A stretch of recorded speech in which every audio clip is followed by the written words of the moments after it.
आज Doubtnut app download करें। Doubtnut पर अपने सभी गणित, रसायन विज्ञान, भौतिक विज्ञान और जीव विज्ञान के डाउट्स का करो सफाया। बस प्रश्न की फोटो खींचो, एक ही प्रश्न को क्रॉप करो और तुरंत वीडियो सोल्यूशन पाओ। अभी डाउनलोड करें। हेलो फ्रेंड, प्रश्न है निम्नलिखित को संक्षेप में समझाइए। अ दिया है जीएम फसल, ब दिया है बायो पेटेंट और स दिया है टीकाकरण। तो पहले हम बात करेंगे अ की। अ हमें दिया है जीएम फसल, ठीक है। तो आइए जानते हैं जीएम फसल क्या होता है। जीएम फसल, इसका जो है पूरा नाम होता है जेनेटिकली मॉडिफाइड क्रॉप यानी फसल, ठीक है। यानी कि आनुवांशिकतः जेनेटिकली मॉडिफाइड यानी कि रूपांतरित, क्रॉप यानी कि क्या हो गई, फसल हो गई, ठीक है। आनुवांशिक रूप से रूपांतरित फसल को क्या कहते हैं, जीएम फसल। अब क्या करते हैं कि किसी फसल के अंदर उसके आनुवांशिक पदार्थ डीएनए में परिवर्तन करके, या उसके जीन, यहाँ पे जीन भी ले सकते हैं, उसमें क्या कर देते हैं, परिवर्तन कर देते हैं, जिसके कारण ये फसल के अंदर आ जाती है कीट प्रतिरोधकता, यदि हमने कीट प्रतिरोधक जीन प्रवेशित कराया, ठीक है। उसके बाद यदि हमने इसमें कोई और जीन प्रवेशित कराया जिसके कारण इसकी उर्वरता भी बढ़ गई या इंक्रीज हो गई। तो दोस्तों, इस तरीके की जब प्रक्रिया देखने को मिलती है कि उस फसल के आनुवांशिक पदार्थ में हमने परिवर्तन करके उस फसल को और बेहतर बना दिया है या और अच्छा बना दिया है, तो इस तरीके की फसल जीएम फसल के नाम से जानी जाती है, ठीक है। ये तो हुई पहली टिप्पणी। दूसरी हमें दी है ब, क्या दिया है ब, बायो पेटेंट। बायो पेटेंट, तो दोस्तों ये एक तरीके का क्या है, ये एक तरीके का हमारा ऑफिशियल लेटर इसे हम कह सकते हैं, या यूं कह सकते हैं कि ये गवर्नमेंट से रिलेटेड होता है।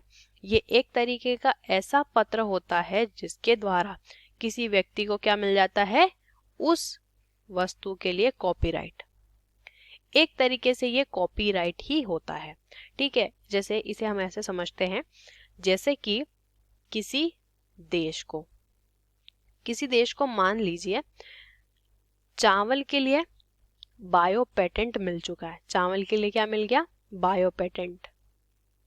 भारत देश की बात करते हैं, भारत देश को मिला है बासमती चावल के लिए बायो पेटेंट। तो इस चावल का कोई अन्य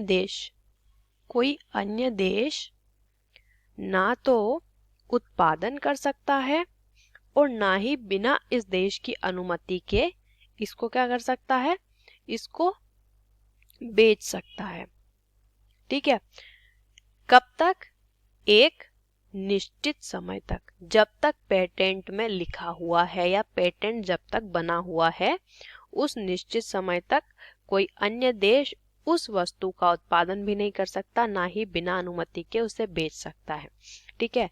तो ये एक तरीके से कॉपीराइट हो जाता है।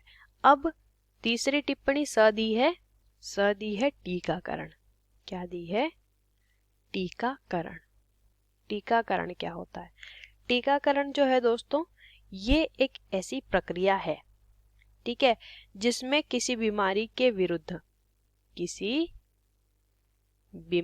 के खिलाफ या उसके विरुद्ध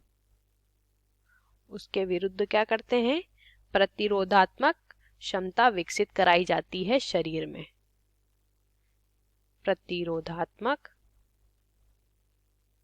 क्षमता क्या करा देते हैं, विकसित कर देते हैं या विकसित करा दी जाती है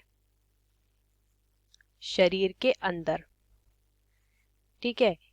अब ये जो हमने बीमारी के विरुद्ध प्रतिरोधात्मक क्षमता विकसित करवाई है, उसके लिए क्या कराया जाता है, कोई दवा खिलाई या पिलाई जाती है और इस दवा को टीका कहा जाता है, और इस पूरी प्रोसेस को जाना जाता है टीकाकरण के नाम से, ठीक है।